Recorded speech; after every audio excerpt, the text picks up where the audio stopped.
반갑습니다. 저는 노동 세션에서 첫 번째 발표를 맡은 김현경입니다.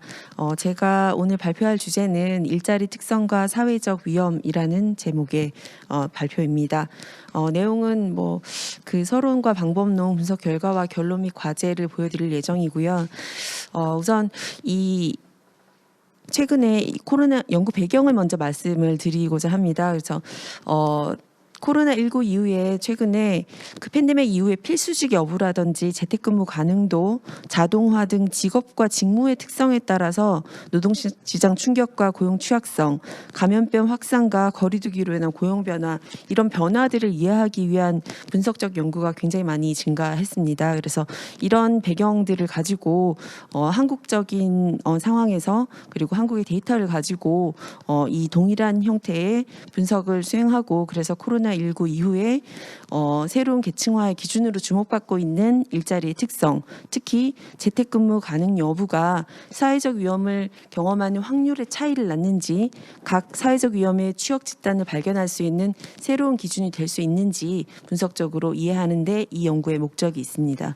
따라서 이 연구는 한국 복지 패널 자료를 이용해서 개인의 성별과 나이, 교육 수준과 같은 인구 사회적 변수와 재택근무 가능도, 종사상 지위, 산업과 같은 일자리 특성이 실업, 저소득, 소득 감소, 건강 충격이라는 사회적 위험을 경험할 확률이 어떤 영향을 미치는지 프로빈 모형을 이용해 추정하고자 합니다.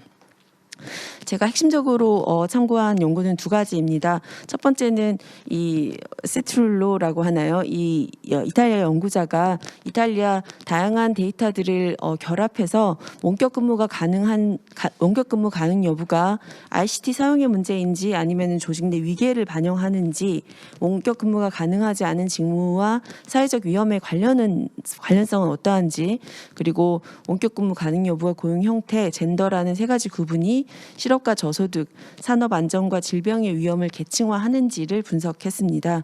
이 결과 ICT 사용 여부뿐만 아니라 직무의 자율성 정도, 직업 위계와 같은 계층의 특성이 원격 근무 가능 여부에 큰 영향을 미쳤고요. 원격 근무가 가능하지 않은 개인이 실업, 저임금, 안전과 질병의 위험에 더 많이 노출된다는 분석 결과를 얻었습니다. 그리고 특히 여성과 임시계약직이 이 위험을 증폭시켜서 위험을 계층화한다는 분석 결과를 내놓은 바 있습니다. 제가 하는 연구는 이 연구의 약간 한국 버전으로 아주 기초적인 형태로 이 원격 근무 가능 여부 또는 제가 사용한 데이터는 재택근무 가능 여부가 개인이 경험하는 사회 경제적인 어떤 위험들과 어느 정도 관련성을 갖는지를 분석했다고 볼 수 있습니다. 그리고 또 하나는 이제 한국은행에서 2020년 내놓은 보고서인데요. 한국 노동 패널을 이용해서 세부 산업별 직업별 특성에 따라서 필수직 여부, 재택근무 가능 여부, 대면 접촉도를 측정하고 이를 바탕으로 감염병에 대한 취약성을 평가한 것입니다. 그래서 저희도 이 재택근무 가능 여부가 딩게렌 이말이라는 핵심적인 페이퍼를 사용해서 동일한 지수를 사용해서 했다는 점을 말씀드리고자 이 한국은행 페이퍼를 소개해 드립니다. 분석 자료는 제7차에서 16차 한국 복지 패널입니다. 한국 복지 패널 데이터는 개인의 경제활동 상태뿐만이 아니라 건강 및 의료 행위, 소득의 변화 등을 분석적으로 이해하는 데 매우 적합한 분석 자료입니다. 그래서 제가 지금 정의하고 있는 다양한 사회적 위험들을 그 개인의 경험들과 더불어서 한 자료로 분석하는 데 있어서는 가장 적합한 자료라고 볼 수 있습니다. 그리고 신규 포변이 2012년 조사부터 1,800가구가 증가했기 때문에 시계열의 안정적인 산출을 위해서 7에서 16차 가장 최근 차수까지로 분석 대상을 제한했습니다. 그리고 프로빈 모형을 사용해서 일자리 특성과 인구 사회적 특성이 위험 발생에 미치는 위험도를 추정하였습니다. 제가 정의한 위험은 4가지입니다. 실업은 지난해 취업 상태이던 개인이 다음 연도에 실업이나 비경활 상태로 전환된 경우인데요. 이 복지 패널에서는 지난해 주된 경제활동 참여 상태를 묻는 문항이 있습니다. 이 문항에서 지난해는 취업 상태로 응답했던 개인이 다음 해에는 실업자 또는 비경활 상태로 응답했을 경우를 실업으로 정의했습니다. 그리고 저소득은 제가 조작적으로 정의한 것인데요. 개인의 노동소득이 취업자의 연간 근로소득 중위값의 3분의 2보다 낮은 경우로 정의했습니다. 마찬가지로 이 복지 패널은 15세 이상 가구원의 지난 한 해 경제활동에 대한 질문에서 각 종사장 주의별로 연간 근로소득을 조사를 하는데 뭐 임금근로자 같은 경우에 1년 동안 벌어들인 연간 급여 총액, 공용주 및 자영자에게는 1년 동안 연간 순소득을 응답하게 합니다. 여기에 1년 동안 기타 근로소득을 더해서 개인의 노동소득을 정의하고 3분의 1을 이 값을 찾아서 이보다 낮은 경우를 저소득 위험에 있다라고 정의했습니다. 그리고 소득 감소는 개인의 노동소득이 지난해보다 10% 이상 감소했을 때이고요. 건강 충격은 지난해 1년 중 의료기관 이용에 대한 질문 가운데서 입원 일수가 1일 이상인 경우 건강 충격이 발생한 것으로 정의했습니다. 업무상의 사고나 질병 또는 업무의 사고 질병 등 근로로 인해서 직간접적으로 발생하는 건강 충격으로 한정하기 위해서 지병이나 질병이거나 사고인 경우만 건강 충격으로 정의하고요. 다른 사유, 그러니까 출산이나 건강검진, 요양, 뭐 성형 교정, 뭐 이런 기타 사유로 입원하는 경우는 제외했습니다. 그리고 가장 핵심적인 독립 변수는 재택근무 불가능이라는 not from home이라는 지표입니다. 그래서 야외에서 근무하거나 기계나 기계 사용의 중요도가 크거나 잘 마련된 물리적 공간에서 작업하거나 이메일 사용의 중요도가 낮거나 하는 등의 집에서 일할 수 없는 직무일 때 일회값을 갖는 변수입니다. 그래서 복지 패널에서는 소분류 세 자리 코드에 따라서 응답을 직업표준 직업분류에 따라서 응답을 하고 있어서 이 지표를 사용해서 소분류를 적용했습니다. 그리고 아까 말씀드린 바와 같이 딩게렌 니만의 방식을 적용했습니다.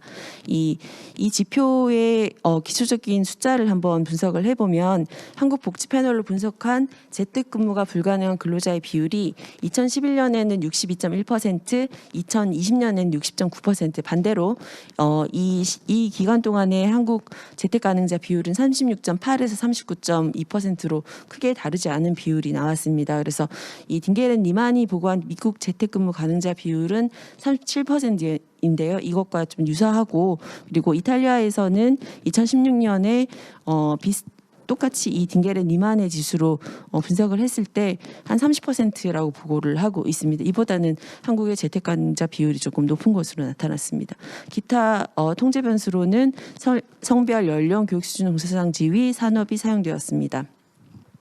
재택이 불가능한 일자리 비율을 한번 살펴보면 직업별로는 사무직이 0%, 서비스, 기능, 단순 노무직은 100%가 사실상 재택근무가 불가능한 일자리라고 분석되었습니다. 산업별로 보면 대면성이 높은 음식 숙박업, 보건복지업, 개인 서비스업의 재택근무 불가능자 비율이 높고, 그리고 야외 근무 비율이 높은 건설업, 유통업에서도 이 비율은 높습니다. 다만 한 가지, 대부분 이제 모든 직무에서 동일한 형태의 비율이 나오는데 전문직과 판매직에서는 여성의 재택근무 가능자 비율이 크게 낮은 경향이 있습니다. 그래서 아마 각각의 지수들이 그래도 여성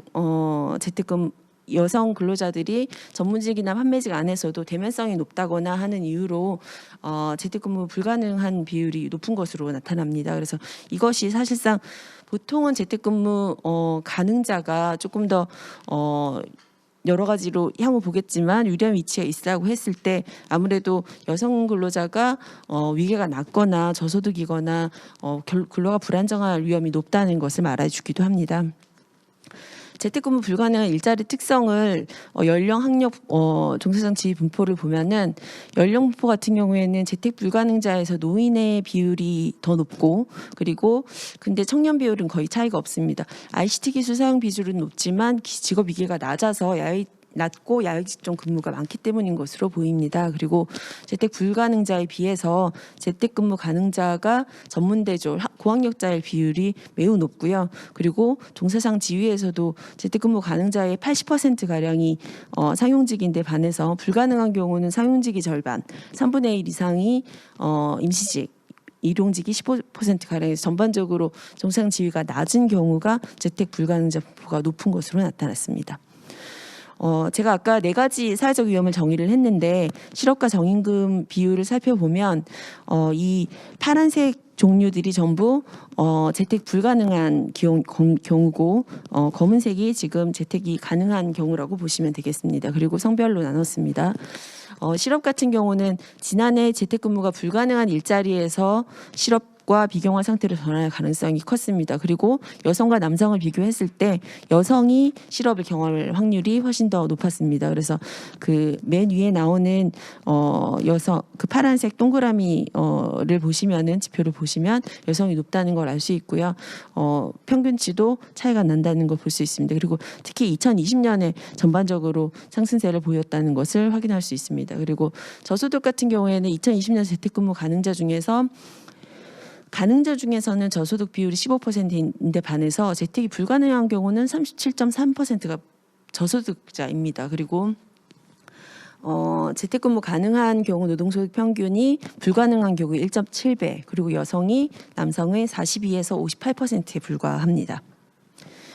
소득 감소 충격은 연간 노동소득이 10% 이상 감소한 취업자 비율을 정의한 바 있는데요. 재택근무 불가능한 경우가 마찬가지로 이 그래프에서 파란색을 따라가 보시면 되는데 파란색 종류가 전반적으로 검은색보다는 약간 상단에 있기는 합니다. 하지만 앞서만큼 큰 차이를 보이지는 않는 것으로 직관적으로 파악이 됩니다. 다만 2020년에는 확실히 재택근무가 불가능했던 경우가 소득 감소의 위험이 크게 증가한 것을 확인할 수는 있습니다. 그리고 건강 충격은 1년에 1일 이상 입원한 경험을 묻는 것인데요. 재택근무 불가능한 경우에 이 파란색 계열이 전반적으로 위험도가 더 높다는 것을 육안으로 확인할 수 있습니다. 이것을 풀업이 분석한 결과입니다. 재택근무가 불가능한 경우를 보시면 실업과 저소득에서 유의미하게 이 위험을 경험할 확률이 높았고 반면에 소득 감소와 건강 위험에는 유의한 영향을 미치지 않았습니다.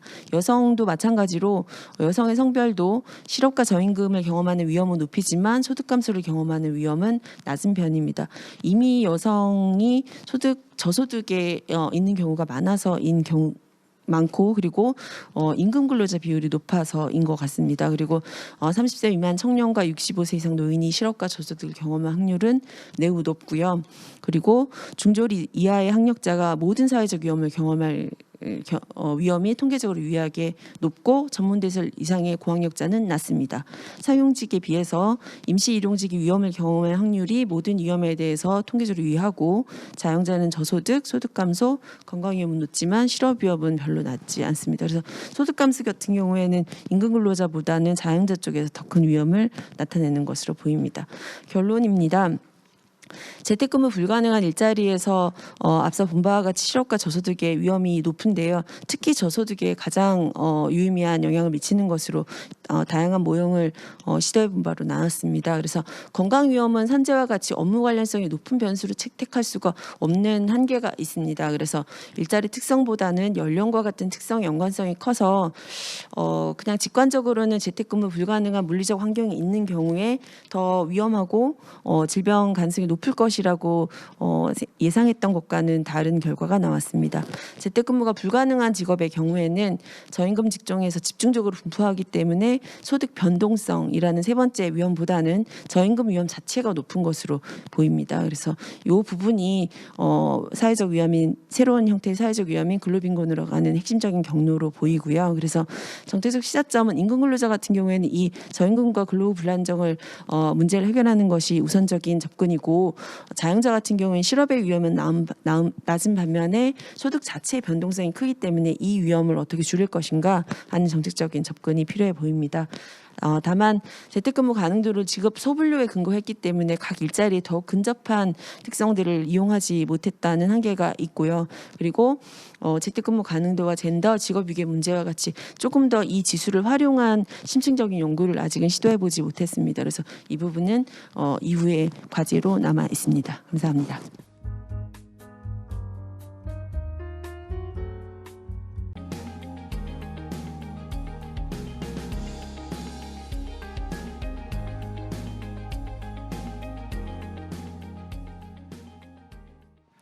네, 안녕하세요. 저는 서울대학교 행정대학원 박사과정 중에 재학 중인 홍민준이라고 합니다.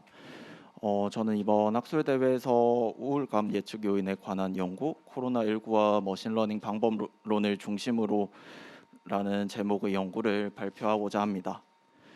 먼저 연구 배경부터 설명드리겠습니다. 신종 감염병으로 사람들이 경험하는 감염에 대한 두려움과 불안은 상당합니다. 그리고 이러한 불안은 개인의 정신 건강에 부정적인 영향을 미칩니다. 이와 같이 2020년에 발생한 코로나 바이러스 감염증의 경우에도 확산 초기에 많은 사람들은 감염에 대한 두려움을 경험했었고 불안 증세를 보인 사람들도 많았습니다.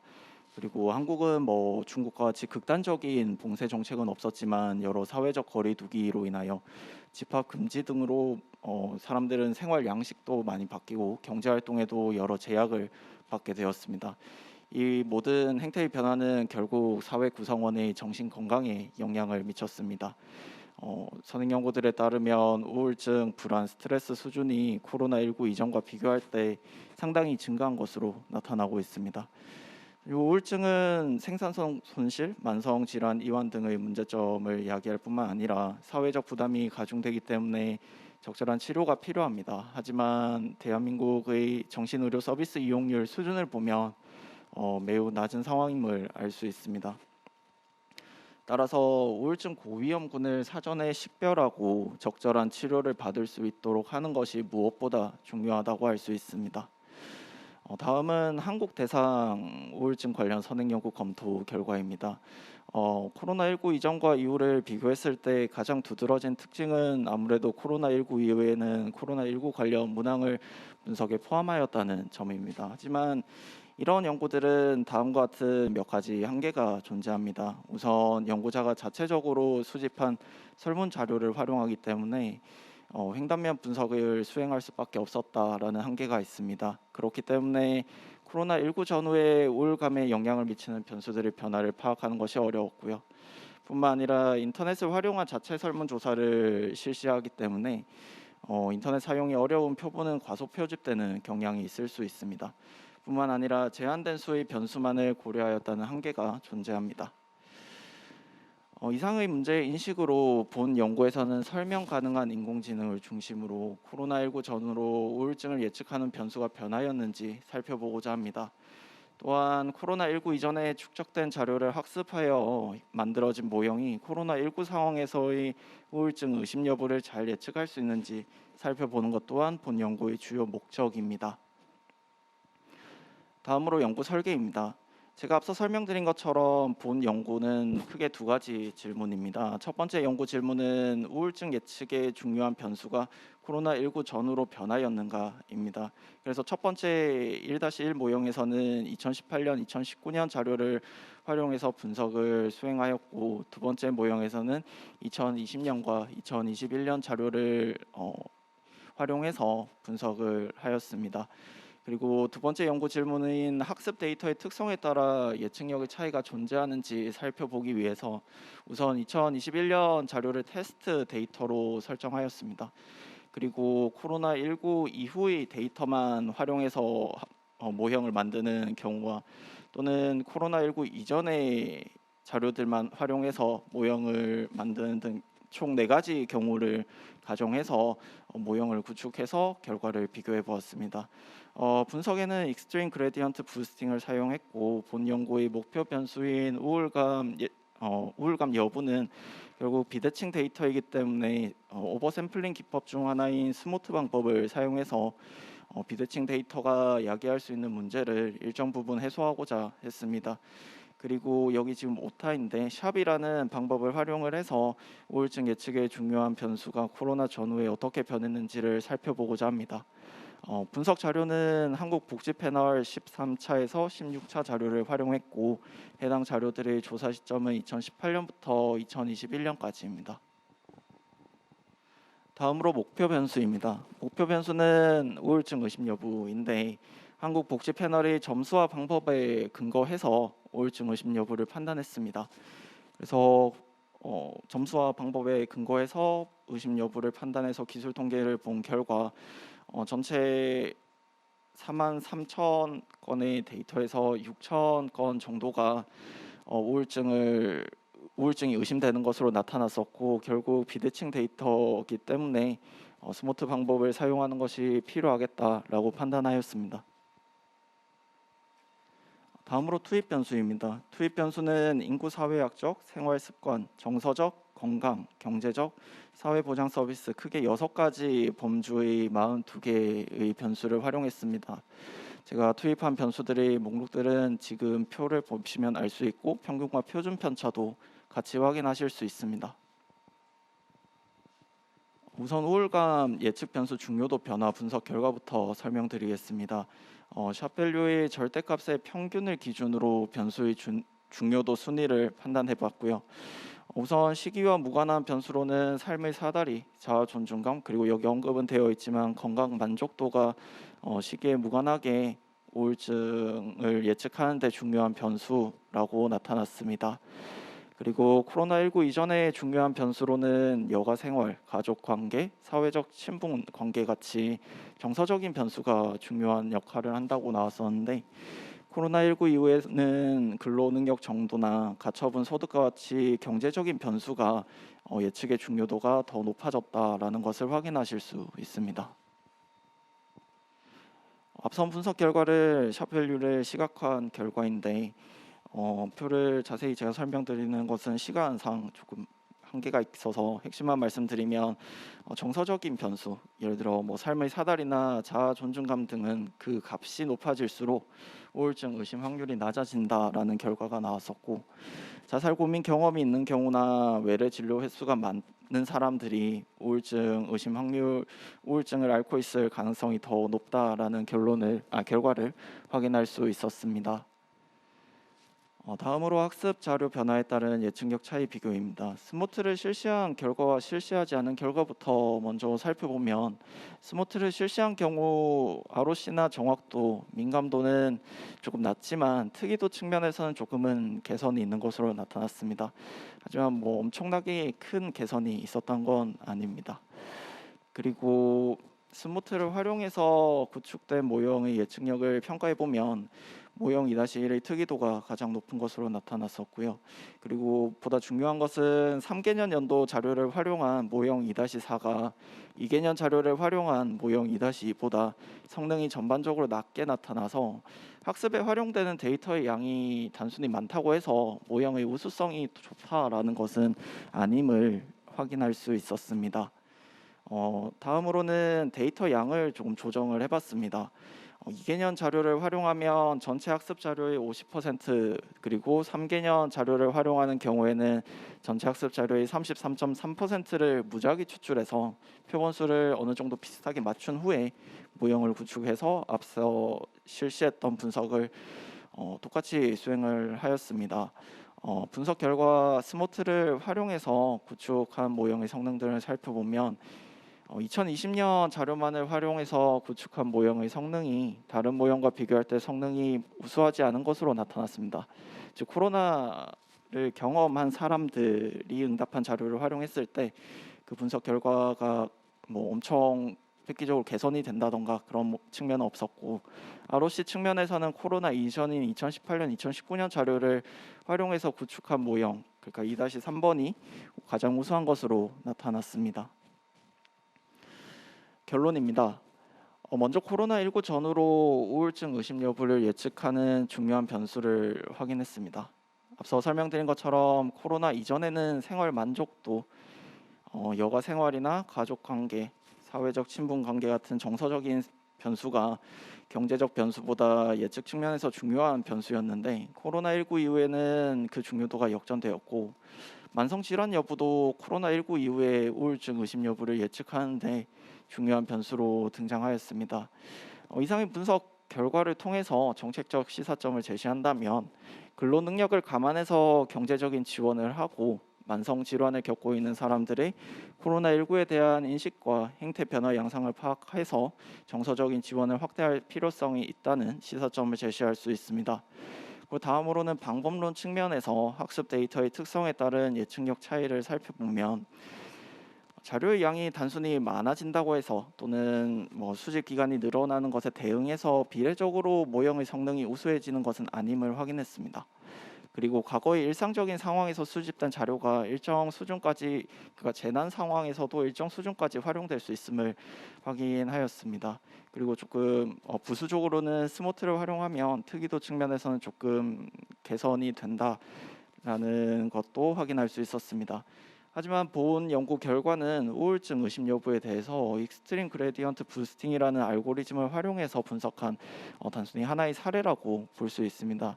그렇기 때문에 다양한 사례에 대해서 이와 같은 문제 인식을 갖고 유사한 연구가 활발하게 수행된다면 머신러닝 기법을 효과적으로 활용하는 데 기여할 수 있지 않을까 생각됩니다. 발표 들어주셔서 진심으로 감사드립니다.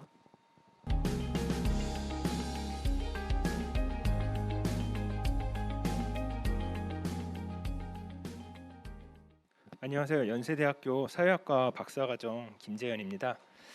복지태도 유형화 및 응답 간 일관성 검토 연구 발표 시작하겠습니다.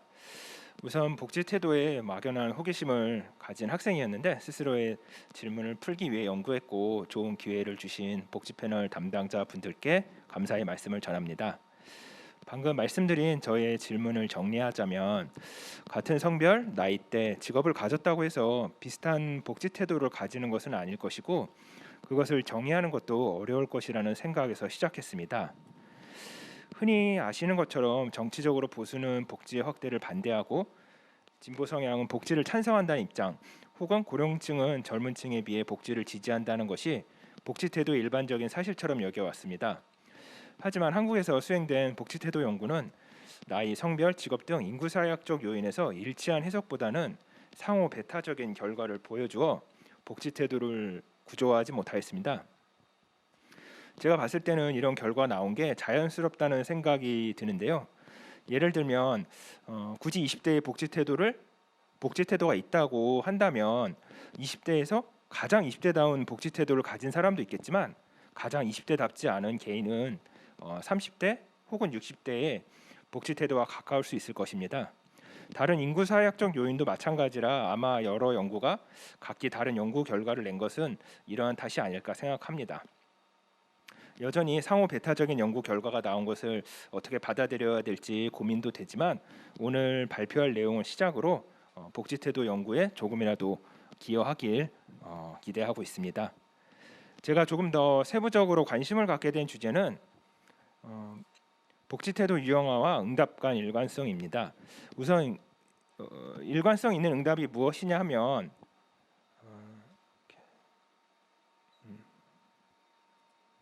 일관성 있는 응답이 무엇이냐면 복지의 확대를 찬성한다면 이에 따른 증세도 지지하는 것이 일관성 있는 응답이라 할 수 있습니다. 복지 패널 조사에서는 복지 확대와 증세와 관련한 질문을 하기 때문에 일관성 검토가 가능합니다. 더불어 복지의 확대를 강하게 동의하는 경우 세금을 더 걷어야 한다는 것을 염두에 두라는 문구를 넣어서 비일관성 응답을 방지하고 있습니다. 한국에서는 응답 간 비일관성의 문제를 2000년대 초반부터 다루고 있는데요. 이중성 혹은 인식 간의 불일치 현상이라고 표현하였습니다. 비교적 최근 연구에서는 복지 제도의 설계나 취지는 일정한 이해를 요구하지만 짧은 복지의 역사를 지닌 한국에서는 왜곡된 선입견 때문에 비일관성이 나타난다고 보기도 합니다. 이러한 상황은 서구 사회도 마찬가지인데요. 원인은 다양합니다. 경제적 이유로 세금을 더 내는 것은 부담스럽지만 복지의 확대를 원하는 경우가 있고요. 경제적 상황과 상관없이 복지만 원하는 경우도 있을 것입니다.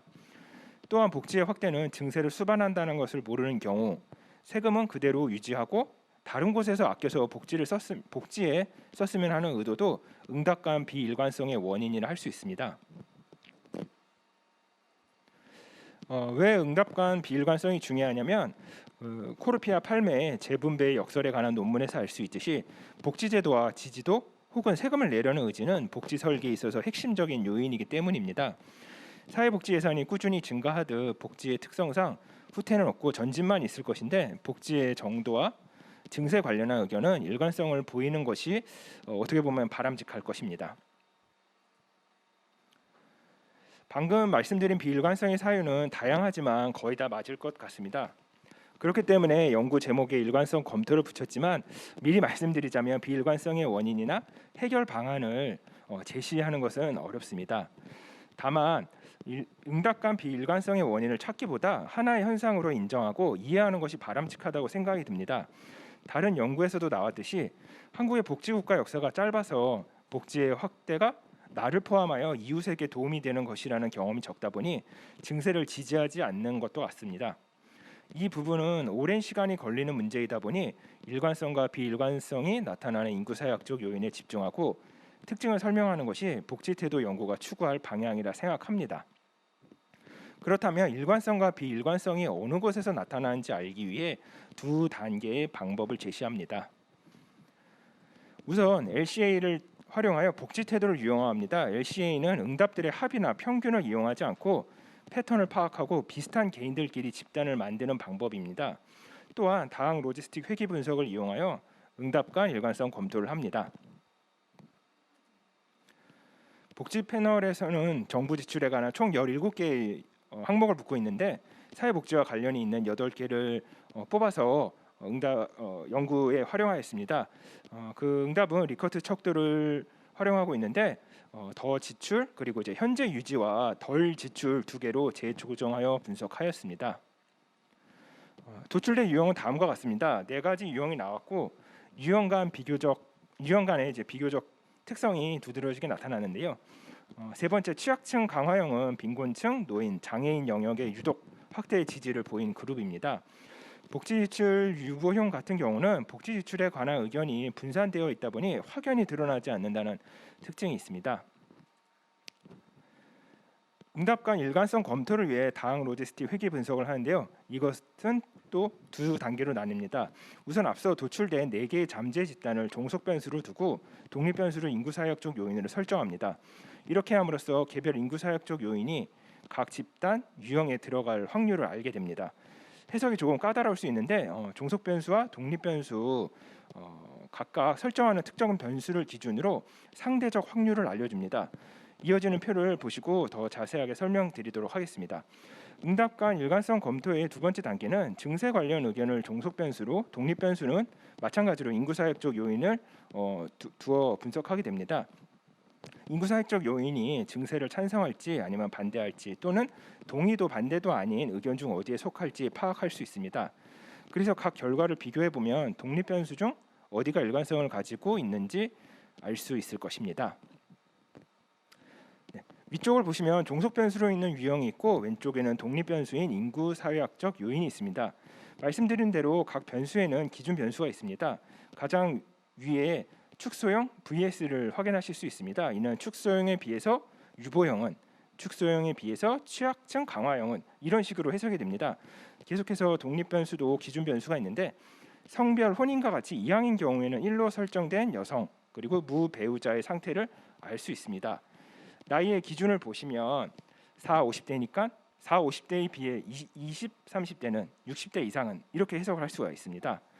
본 연구에서 의미 있게 나온 그러니까 일관성 검토가 가능한 영역은 정치 성향의 결과입니다.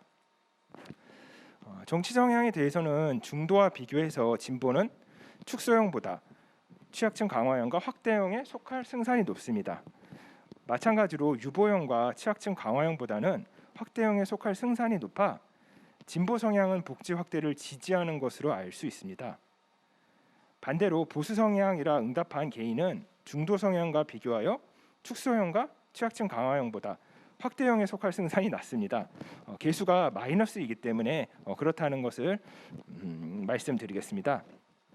결국 이제 정치 성향에 대해서는 이제 많이 예상하시는 대로 보수 성향은 확대를 지지하지 않을 가능성이 크고 진보 성향은 복지의 확대를 지지할 것이다라고 이해를 하시면 되겠습니다.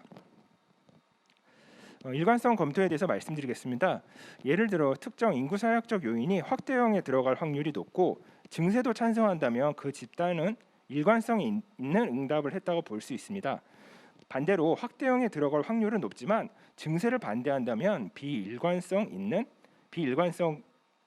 응답을 했다고 보실 수 있습니다.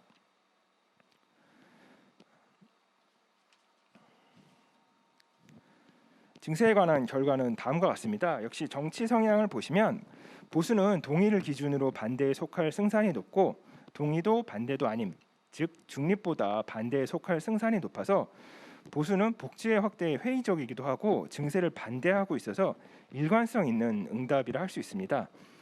진보의 경우는 보수보다 뚜렷하지는 않습니다. 동의보다 중립에 속할 승산이 낮아서 어느 정도는 증세를 지지한다고 판단할 수 있습니다.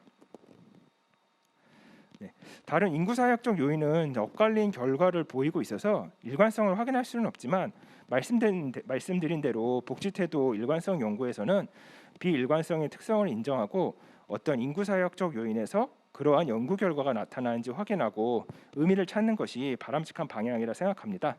네, 오늘 발표한 내용이 조금이라도 도움이 되셨길 바라며 발표 마치도록 하겠습니다. 감사합니다.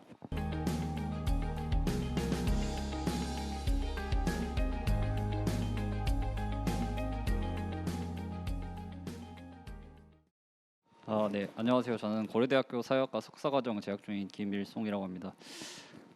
이 연구 제목부터 좀 복잡해가지고 읽기 어렵게 해드려서 좀 죄송하고, 제가 이거를 작년에 좀 준비를 했는데 그 뒤로는 좀 손을 못 대가지고 좀 발표 자료도 좀 미흡하고 그런 부분이 좀 양해를 부탁드리겠습니다. 먼저 이 연구는 가장 기본적으로 이제 빈곤 원인 인식, 그러니까 사람들이 왜 빈곤해지는가의 이유를 사람들이 어떻게 찾느냐에 대한 그런 궁금증에서 시작을 했는데요. 우선 그 내용부터 얘기를 좀 해보겠습니다. 네. 그래서 이제 빈곤 원인을 사람들이 대중들이 어떻게 인식하느냐에 있어서 가장 기초적인 어떤 이론적 관점이 이제 어떤 유형을 가지고 있다, 사람들이 개인에게 책임을 돌리거나 아니면 사회 구조에 책임을 돌리거나 아니면 뭐 운명 같은 거에도 책임을 돌리는 어떤 그 인식의 유형이 존재한다라는 게 아직 기초적인 그런 어떤 이론적 배경인데요. 어떤 그 외국의 연구들을 보면 사람들이 이 세 가지가 아니라도 어떤 특정한 유형을 하나를 선택해서 그쪽으로만 편향된 생각을 갖게 되는 것이 아니라 어떤 이런 것들을 사회 전반의 어떤 맥락들을 다 고려하면서 이런 빈곤 원인을 인식한다라는 문제 의식이 이제 경험 연구를 통해서도 많이 드러났습니다. 그래서 여기에 이런 경험 연구들의 어떤 초기에는 여러 가지 접근들이 이제 존재를 했는데, 하나가 이제 이념적 접근이라 해서 어떤 서로 다른 이념들을 접촉을 하면서 자신의 어떤 사회적 지위나 위치에 맞는 이념들이 어떤 특정한 방식으로 조합됨에 따라서 이런 어떤 복합적인 어떤 그 사회 구조를 탓할 수도 있고 개인을 탓할 수도 있는, 이게 복합적으로 일어난다라는 접근이 있었고요. 그 다음은 이제 어떤 이런 이념적인 내용보다는 사람들이 빈곤층을 어떻게 인식하고 접촉을 통해서 어떻게 인식을 하고 그들에게 어떤 스테레오타입 같은 것을 가지게 되는가의 이런 실질적인 현실적인 과정을 통해서 이런 어떤 이중적인 인식이 형성된다라는 어떤 이런 내용도 있었습니다. 가장 최근의 어떤 연구 경향은 빈곤 원인 인식도 하나의 어떤 신념이나 어떤 믿음의 형태로 존재하기 때문에 어떤 우리의 문화적인 어떤 대화라던가 아니면 어떤 인식하는 양상들이 이 사회적으로 이제 형성된다라는 것에 초점을 두고 있습니다. 그래서 여기의 내용은 좀 설명드리기 좀 복잡하긴 한데, 결국에는 이 사람들이 왜 빈곤해지느냐에 대한 어떤 우리의 인식이 우리가 어떻게 이거에 대해서 논의하고 어떤 사회 문화적 배경에 대해서 동의하면서 이걸 논의하느냐에 따라 크게 달라질 수 있다라는 게 어떤 최근의 연구 흐름이라고 볼 수 있겠습니다. 그래서 이러한 연구 흐름의 그 배경에는 문화사회학의 어떤 이론이 있는데, 그래서 사람들이 이 문화적 인식, 그러니까 빈곤도 마찬가지인데 어떤 것을 인식함에 있어서 그런 어떤 문화적인 그게 어떻게 형성되느냐 이런 것에 대한 이론적 관점입니다. 그래서 최근에는 이 문화 도식 접근이라고 해서 이런 부분들이 강조가 되고 있는데, 핵심적인 부분은 다음과 같습니다. 첫 번째로 우리가 이제 인식하는 내용들이 인식하고 그리고 그것에 기반해서 대화를 하거나 상호작용을 하는 과정이 우리의 어떤 인지적 도식에 의존한다는 것이고, 이런 태도나 신념, 여기서는 이제 빈곤 원인 인식의 어떤 유형이라고 볼 수 있겠는데, 이것이 이 인지적 도식에 기반한 상호작용을 통해서 이 집단적 수준에서 어떤 체계성을 갖게 된다라는 것이고요. 그래서 결과적으로 이 빈곤에 대한 어떤 이중적인 의식, 그러니까 사회 책임도 있고 개인의 책임도 있다라는 어떤 이중적인 의식은 특정한 어떤 문화적 도식에 기반한 체계적인 신념체계 일종이라고 볼 수 있다라는 게 이런 관점의 핵심이라고 볼 수 있겠습니다. 또 이 접근 방식의 어떤 방법론적인 측면에도 어떤 특수성이 좀 있는데, 궁극적으로는 이 모집단 내, 그러니까 우리 한국이라는 인구 집단 내에서 사람들이 어떤 인식 유형을 가지고 있는가, 그러니까 서로 다른 인식 유형을 이런 탐지를 해내고자 하는 방법론적 시도가 이 접근의 특수성이라고 볼 수 있겠습니다. 그래서 조금 더 이제 구체적인 내용으로 들어가서, 그래서 결국에 이게 무슨 의미가 있느냐, 이중적인 의식이 무슨 의미가 있느냐라고 이제 고민을 하기 시작을 했는데, 가장 이 이원 대립적, 그러니까 처음 말씀드렸던 개인 책임론이나 사회 구조 책임의 어떤 이원 대립적인 양상이 이 정치 이념에 근거한 귀인 이론과 연관성을 크게 가지고 있는데, 이 이론에서 말하는 것은 어떤 보수주의적 이념을 가진 사람들에게 이런 개인주의, 그러니까 개인의 책임을 묻는 어떤 빈곤의 귀인 방식, 그러니까 당사자를 비난하는 방식이 이 보수적 이념의 심리적 기대에 부응을 한다라는 게 어떻게 보면 이 가장 기본적인 이론적인 주장이라고 볼 수 있겠습니다. 근데 이것이 물론 단순히 그렇게 어떻게 보면 당연한 사실 이론이기도 한데, 이거를 이 이중적인 인식과 그 비교를 해봤을 때, 그럼 왜 사람들은 어떤 개인 책임론이나 사회 책임론과 같은 어떤 외골수적인 생각을 갖게 되는가에 대해서 가설을 세워볼 때, 어떤 이런 정치적 이념이 강하게 자리 잡힌 사람일수록 이런 이원 대립적인 빈곤 원인 인식을 갖게 될 것이다라는 가설을 세워볼 수 있겠고요. 근데 이것을 좀 더 구체적으로 볼 때, 앞서 말씀드린 게 이 도식적으로 표현해 보면 다음과 같은데, 보수주의 이념이 있고 이것이 어떤 심리적 기대로 이어져서 복지 정책 반대로 이어지는 이런 도식이 해당 연구에서 가장 빈번하게 사용되는 도식인데, 여기에는 사실 이 체계 및 불평등에 대한 정당화라는 요소가 들어가 있습니다. 그러니까 이제 보수주의가 단순히 어떤 심리적 기대를 가지고 복지 정책을 반대하는 것이 아니라 그런 이념적 내용 안에 이 체계와 그 불평등을 정당화하려는 어떤 심리적 시도가 있기 때문에 이 복지 정책 반대로 이어지는 것인데요. 만약에 여기에 우리가 이제 우리 이제 사회적인 어떤 분위기나 문화에 빈곤층의 책임을 좀 개인의 문제가 아니라 사회 직접적인 문제로 하는 어떤 인지적인 내용들과 담론이 존재한다면, 결국에는 이 이념이 이 복지 정책 반대로 이어지는 이 일련의 연결고리가 끊어질 수도 있다라는 게 하나의 가설이라고 볼 수 있겠습니다. 그래서 이 두 가지 가설을 검토를 해보기 위해서 저는 이제 2019년 복지패널 조사의 부가 조사 항목인 빈곤 원인 인식과 어떤 정치적 태도에 관한 자료를 활용을 했습니다. 연구 방법론으로는 가장 먼저 이제 관계계층 분석이라고 해서 제가 앞서 말씀드렸던 문화 도식 접근에서 흔하게 사용되는 방법론 중에 하나인데요. 이 방법론은 특이하게 모집단 내에 있는 서로 다른 유형의 응답 패턴을 찾아내는 것에 어떤 찾아내는 시도가 있다고 볼 수 있겠습니다. 그래서 빈곤 원인 인식 유형에 있어서도 어떤 서로 하나의 어떤 예를 들어서 앞서 발표해 주신 내용 중에 LC라는 방법론이 있는데, 그 부분은 이제 모집단이 하나의 동질적인 어떤 변이를 가지고 있다라는 것의 어떤 방법론적인 가정이 있다면은 이 방법론에서는 그 가정을 좀 극복을 하면서 개선을 하면서 그 안에 있는 어떤 차원에서의 좀 다른 그런 것들 탐지하려는 그런 방법론이라고 보시면 될 것 같습니다. 그리고 저는 이 방법론을 사용해서 탐지할 수 있는 어떤 빈곤 원인 인식 유형에 있어서 만약에 이념적인 유형, 그러니까 개인 책임론에 쏠려 있거나 어떤 사회 구조 책임론에 쏠려 있는 유형이 정치적 이념의 강도, 그러니까 매우 보수적이거나 매우 진보적인 그런 강도가 높아짐에 따라서 이런 인식 유형을 갖게 된다라는 걸 검토를 하기 위해서 첫 번째 가설이었죠. 그걸 검토하기 위해서 서열 로그 선형 모델을 활용을 했고,